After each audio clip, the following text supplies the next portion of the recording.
శ్రీరామచంద్రమూర్తి మనకి 4 నేర్పుతారండి. First one, ఎంత కష్టమైనా సరే అనుకున్నది సాధించాల్సిందే. సీతమ్మ వారిని వెతికి పట్టుకోవటం చాలా కష్టమైంది, కానీ ఆయన వదల్లా.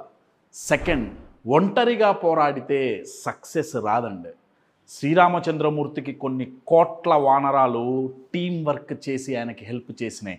మన ఐడియాని నచ్చి మనతో మన గోల్ అచీవ్ చేసేంత వరకు ట్రావెల్ చేయటానికి నలుగురిని ఇన్స్పైర్ చేసి మోటివేట్ చేసిన వాడే నాయకుడు అండి. అది చాలా గొప్ప నాయకత్వ లక్షణం.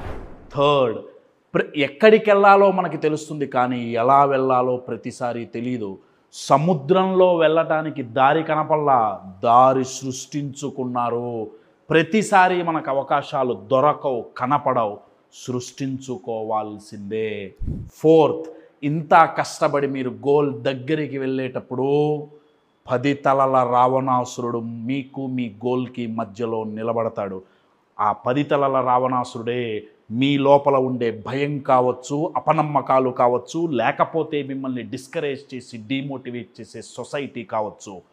వాళ్ళని అధిగమిస్తేనే విజయం సాధిస్తారు.